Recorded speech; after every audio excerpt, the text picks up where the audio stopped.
সকল প্রিয় ছাত্রছাত্রী এডুইন্সের একটি নতুন ভিডিওতে সকলকে স্বাগতম। আজকে আমরা দশম শ্রেণীর ইতিহাস বিষয়ের অষ্টম অধ্যায় উত্তর ঔপনিবেশিক ভারত 20 শতকের দ্বিতীয় পর্ব 1947 থেকে 1964 এই অধ্যায়টি থেকে একটি গুরুত্বপূর্ণ প্রশ্ন জুনাগড় রাজ্যটি কিভাবে ভারতভুক্ত হয়েছিল সে সম্পর্কে আলোচনা করে নেব।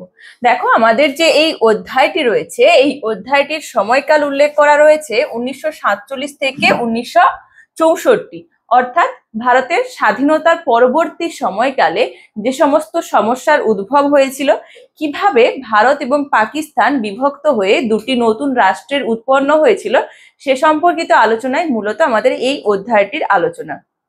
সেখান থেকে একটি গুরুত্বপূর্ণ প্রশ্ন, যেটি জুনাগড় রাজ্যটি কিভাবে ভারতভুক্ত হয়েছিল সেটি আমরা আজকে আলোচনা করে নেব। মূলত ভারতের স্বাধীনতার পূর্বে জুনাগড় রাজ্যটি একটি দেশীয় রাজ্য হিসেবে অবস্থান করেছিল।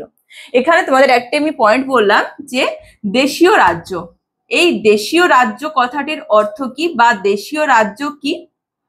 যখন ব্রিটিশরা ভারতের শাসন কার্য চালিয়েছিল তখন কেবলমাত্র যে তারা বাংলা, মুম্বাই, মাদ্রাস এ সমস্ত অঞ্চলগুলির ওপর প্রেসিডেন্সি হিসেবে বা সেগুলিকে 3টি প্রেসিডেন্সি রূপে বিভক্ত করে সেগুলির ওপর শাসন কার্য চালিয়েছিল। কিন্তু সাথে সাথে ওই সময়ও কিছু রাজ্য যেগুলি নিজেদের অস্তিত্ব বজায় রেখেছিল ব্রিটিশদের অধীনে থেকে, অর্থাৎ ব্রিটিশরা সম্পূর্ণভাবে সরাসরিভাবে তাদের উপর শাসন ক্ষমতা বজায় রাখতে পারছিল না, তারা কিছুটা স্বাধীনতা লাভ করেছিল।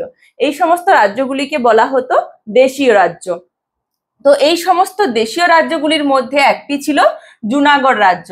এছাড়াও আরো যে 3টি ছিল, খুবই গুরুত্বপূর্ণ যে 3টি ছিল, জুনাগড় ছাড়াও হায়দ্রাবাদ এবং কাশ্মীর। জুনাগড়, হায়দ্রাবাদ এবং কাশ্মীর এই 3টি স্বাধীনতার পরবর্তী কালে খুব উল্লেখিত ভাবে প্রকাশ পেয়েছিল।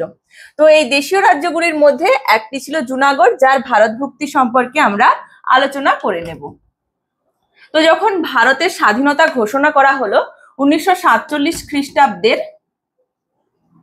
ভারত স্বাধীন আইন দ্বারা, ভারতের স্বাধীনতা আইন দ্বারা মূলত এটি স্বাধীনতাটি ঘোষণা করা হয়েছিল, যেখানে বলা হয়েছিল যে ভারত এবং পাকিস্তান এই দুটি রাষ্ট্রের প্রকাশ ঘটেছিল। 2 নম্বর পয়েন্টে ছিল এই দুটি রাষ্ট্রের এলাকা নির্দিষ্ট করে দেওয়া হয়েছিল।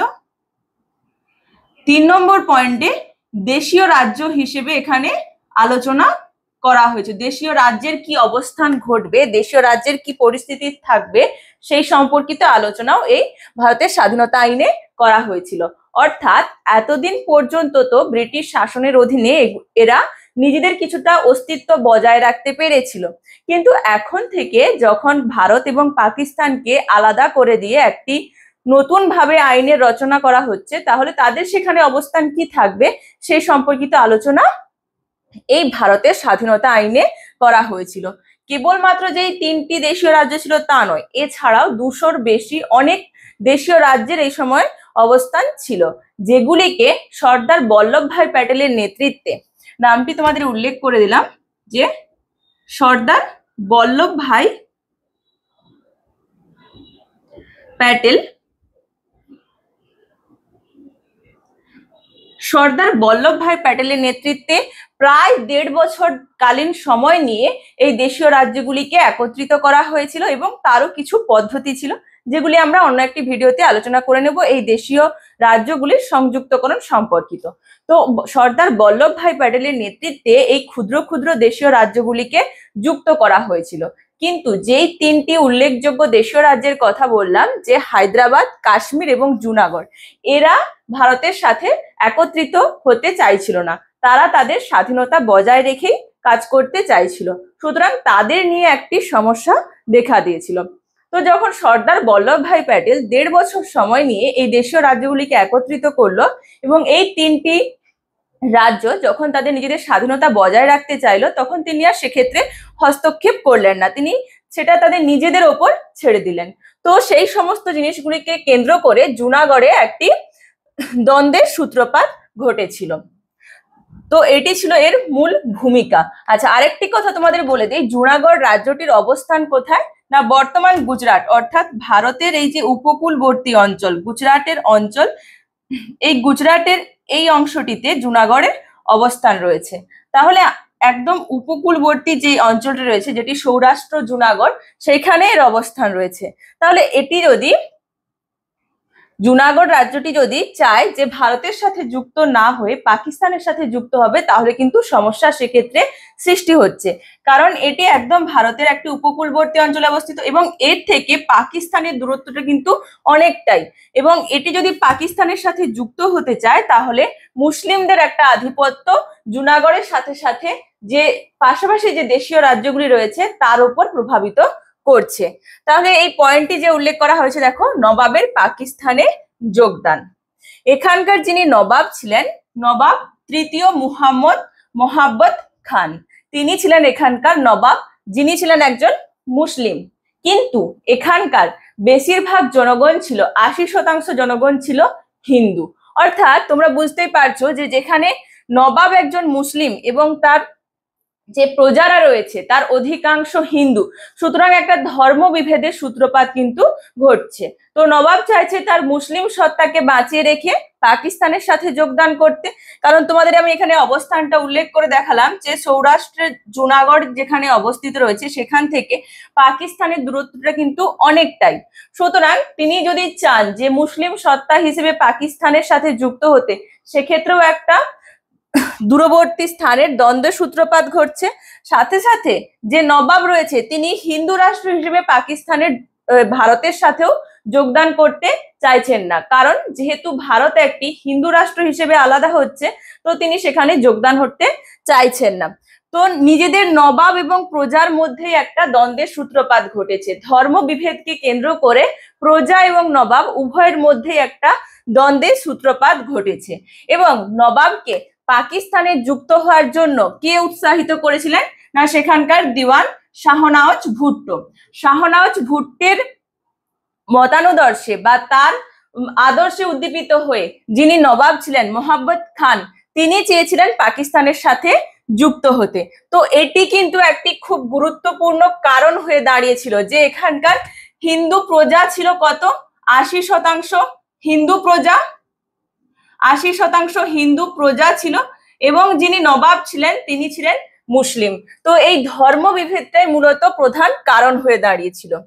দ্বিতীয় যে পয়েন্টটির উল্লেখ করা হয়েছে, ভারতের হস্তক্ষেপ এবং জনগণের বিদ্রোহ। তো সর্দার বল্লভভাই প্যাটেল যখন এই তিনটি রাজ্য যখন চাইলো নিজেদের স্বাধীনতা বজায় রেখে অবস্থান করতে, তিনি সেক্ষেত্রে আর হস্তক্ষেপ করলেন না, তিনি সেটি রাজ্যের মতাদর্শের ওপরই ছেড়ে দিলেন। কিন্তু রাজ্যের মধ্যে যখন এ ধরনের একটা দ্বন্দ্বের সূত্রপাত ঘটছে, যেখানে প্রজা এবং নবাব দুজনেই অস্থির হয়ে উঠছে, সেক্ষেত্রে প্রজারা সাথে সাথে যে আশেপাশের যারা যে সমস্ত রাজ্যগুলি ছিল, তারা সর্দার বল্লভভাই প্যাটেল সহ ভারতের সরকারকে সেক্ষেত্রে হস্তক্ষেপ করার জন্য আহ্বান জানালেন। তো তাদের আহ্বানে সর্দার বল্লভভাই প্যাটেল এই যে ঘটনাটি নবাব এবং প্রজার মধ্যে যে দ্বন্দ্বের ঘটনা, তাকে তিনি উল্লেখ করলেন এবং তার উপর তিনি মতামত প্রকাশ করলেন। তো সেই মতামতের উপর ভিত্তি করে সমল দাস গান্ধীর নেতৃত্বে আরজি হুকুমত বা অস্থায়ী সরকার গঠিত হয়েছিল।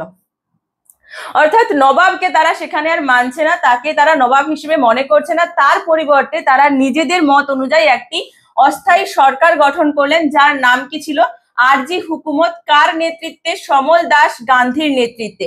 এই নামগুলি তোমাদের মনে রাখতে হবে যে কার নেতৃত্বে অস্থায়ী সরকার গড়ে উঠেছিল জুনাগড়ে, সমল দাস গান্ধীর নেতৃত্বে। এছাড়াও এই যে নামটি রয়েছে, এখানকার নবাব কে ছিলেন, মোহাম্মদ খান। এই নামগুলি তোমাদের মনে রাখতে হবে। তো যখন সর্দার বল্লভভাই প্যাটেল এখানে হস্তক্ষেপ করলেন এবং যখন ভারতের সাথে প্রজারা চাইলেন ভারতের সাথে যুক্ত হতে, তো সেখানে সর্দার বল্লভভাই প্যাটেলের নেতৃত্বে সেনাবাহিনী পাঠানো হলো এবং আক্রমণ করার কারণে নবাব 1947 সালে পাকিস্তানে পালিয়ে যান। তিনি আর সেখানে থাকলেন না, তিনি পাকিস্তানে পালিয়ে যান এবং যিনি দেওয়ান ছিলেন তিনি প্রজাদের সাপোর্ট না থাকার কারণে ব্যাপারটিকে আর এবং ঘটনাটিকে আর সামলাতে পারলেন না, তো ভারতের সাথে যুক্ত হওয়ারই সিদ্ধান্ত গ্রহণ করলেন। তাহলে মূল যে কারণগুলি ছিল সেগুলি আমরা দেখে নিলাম। তৃতীয় যে কারণটি রয়েছে, গণভোট। অর্থাৎ যেখান থেকে নবাব পালিয়ে গেল তো সেখানে কেবলমাত্র প্রজারাই অবস্থান করছে। তো কার নেতৃত্বে এটি যাবে সেটিকে সিদ্ধান্তটিকে নেওয়ার জন্য একটি গণভোটের আয়োজন করা হয়, যেটি ভারত সরকার 1948 সালের 20 ফেব্রুয়ারি একটি গণভোটের আয়োজন করেছিলেন, যেখানে 99.95% মানুষ ভারতীয় ইউনিয়নের সাথে যোগদানের সিদ্ধান্ত জানান। অর্থাৎ বেশিরভাগ মানুষ, অনুপাতটি তোমরা দেখে নিও যে 99.95% মানুষ ভারত ইউনিয়নের সাথে যোগদান হওয়ার মতামত বা সিদ্ধান্ত জানিয়েছিলেন। তো এই সম্পূর্ণ ঘটনাটি কিভাবে জুনাগড় রাজ্যটি ভারতের সাথে যুক্ত হয়েছিল তা আমরা এখানে দেখে নিলাম, এবং সর্দার বল্লভভাই প্যাটেল এখানে কি ভূমিকা পালন করেছিল সেটিও আমরা আলোচনা করে নিলাম। এখান থেকে তোমরা এসএকিউ বা এমসিকিউ প্রশ্ন হিসেবে নবাব কে ছিলেন এ ধরনের এমসিকিউ প্রশ্ন, দেওয়ান কে ছিলেন শেহনাজ ভুট্টা এই ধরনের এমসিকিউ এবং এসএকিউ প্রশ্ন এখান থেকে পেয়ে যেতে পারো।